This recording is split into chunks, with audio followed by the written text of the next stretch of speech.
Assalamualaikum warahmatullahi wabarakatuh. Alhamdulillahirrabbilalamin. Hamdan katsiran thayyiban mubarakan fih kama yuhibbu rabbuna wa yardah. Asyhadu an la ilaha illallah wa asyhadu anna Muhammadan abduhu wa rasuluh. Allahumma shalli ala Muhammad wa ala ali Muhammad. Rabbi israh li sadri wa yassir li amri wahlul 'uqdatam min lisani yafqahu qawli. Akhwati fillah yang saya cintai karena Allah, puji syukur atas kehadiran Allah Subhanahu wa Ta'ala yang senantiasa memberikan kita nikmat, yakni mungkin kadang-kali kita lupa akan nikmat-nikmat yang Allah berikan. Salah satunya nikmat yang sering kali kita lupakan adalah nikmat bahwasanya kita merasa aman-aman saja gitu. Maka terkadang kita sadar itu ketika kita ditimpa musibah, ya, seperti yang mungkin saya alami beberapa hari ini, ya, ketika Kota Padang dilanda banjir. Nah, maka di situ terkadang kita ingat, ketika dapat musibah baru kita ingat bahwasanya kita pernah merasakan bahwasanya kita dalam keadaan aman-aman saja. Dan sebenarnya merasa bahwasanya dalam keadaan baik-baik saja dan dalam keadaan aman-aman saja itu ada sebuah nikmat sebenarnya dari Allah Subhanahu wa Ta'ala, dan terkadang kita lupa akan hal itu. Semoga dengan kejadian-kejadian ini dapat selalu menjadi iktibar bagi kita, selalu menjadi introspeksi bagi kita bahwasanya dalam setiap apapun kita harus selalu mensyukuri nikmat-nikmat Allah yang telah Allah berikan kepada kita, termasuk nikmat Islam, nikmat iman, dan nikmat ketika kita berada dalam keadaan yang baik-baik saja. Salawat dan salam juga kita curahkan kepada suri tauladan kita, manusia yang paling kita cintai karena Allah Subhanahu wa Ta'ala, yakni Nabi besar Muhammad sallallahu alaihi wasallam, dengan mengucapkan Allahumma shalli ala Muhammad wa ala ali Muhammad. Akhwati fillah, kembali lagi kita dalam kegiatan sharing seputar Islam bersama Yayasan HRTI. Semoga kita tetap selalu istiqomah dalam rutinitas kebaikan-kebaikan kita. Amin ya rabbal alamin. Akhwati fillah, gimana nih kabarnya? Apakah iman kamu baik-baik saja hari ini? Gimana nih tilawah Qur'annya hari ini? Lancar kan? Semoga tilawah yang senantiasa kita baca hari ini itu lebih baik daripada tilawah kita sebelum-sebelumnya. Jika bacaan Quran teman-teman waktu kecil itu sama aja rasanya ketika dengan bacaan Quran yang teman-teman baca sekarang itu rugi banget ya. Karena seharusnya bacaan-bacaan Al-Quran kita itu semakin hari semakin berkembang. Karena teman-teman, Al-Quran itu sendiri tidak akan pernah habis memberikan kita banyak insight baru atau hikmah-hikmah baru yang membuat kita takjub ketika kita membacanya.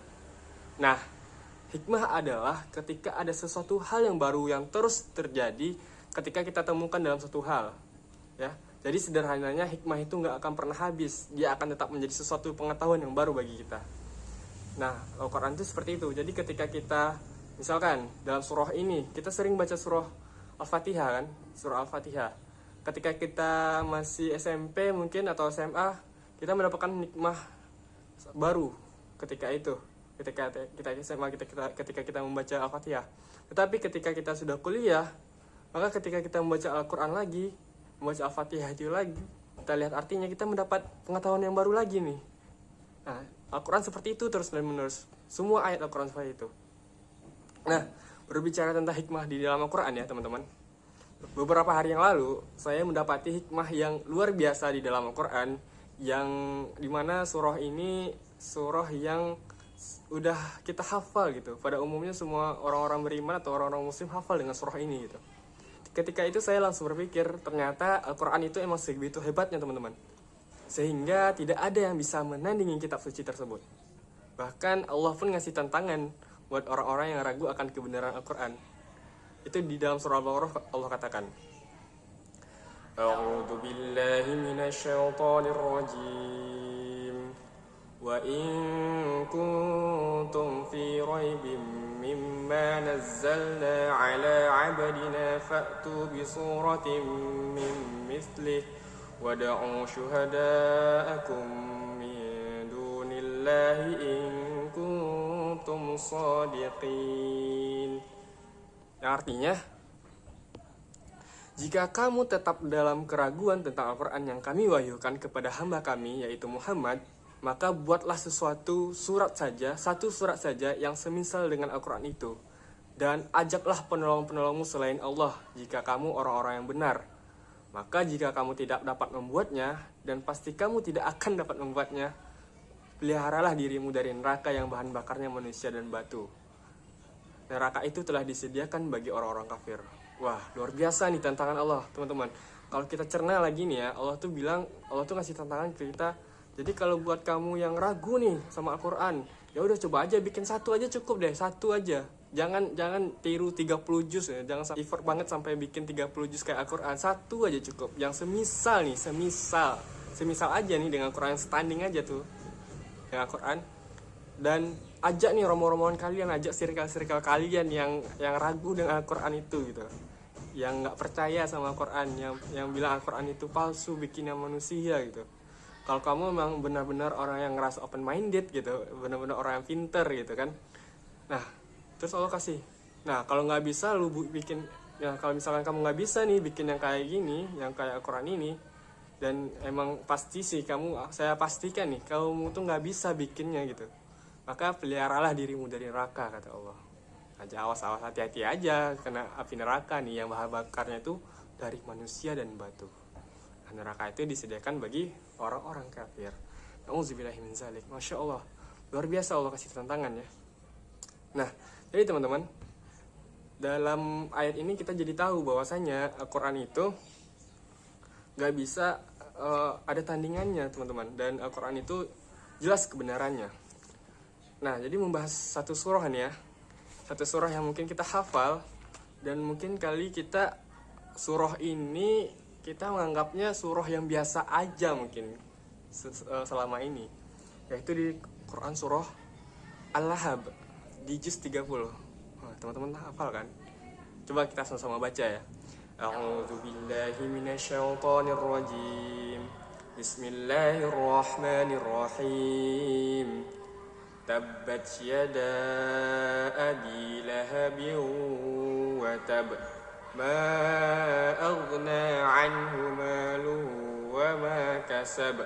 Sayasla naran zata lahab. Wa imra'atuhu hammalatal hatab.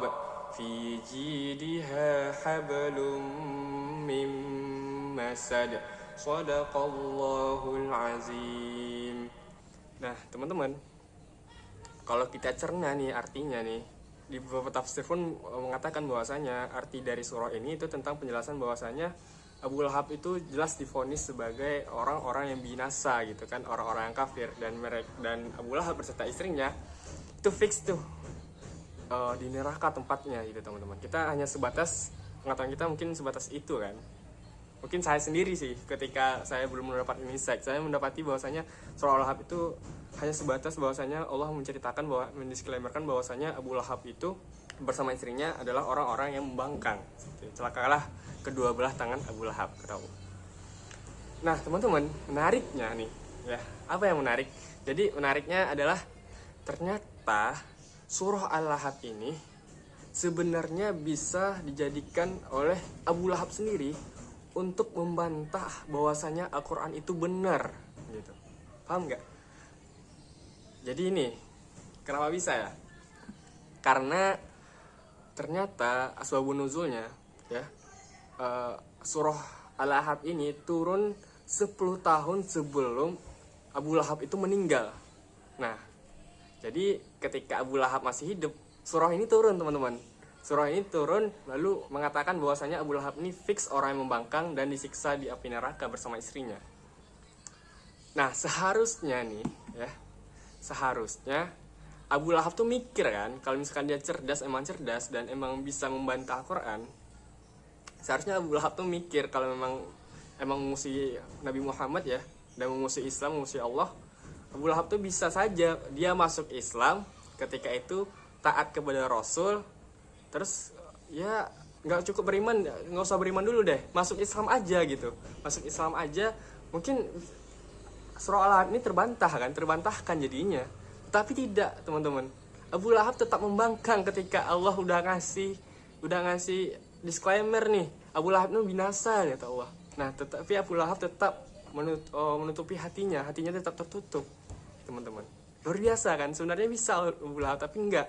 Nah, begitulah kebenaran Al-Quran, teman-teman. Luar biasanya. Begitulah Allah ngasih apa namanya? Allah ngasih sebuah keajaiban di dalam Al-Quran itu.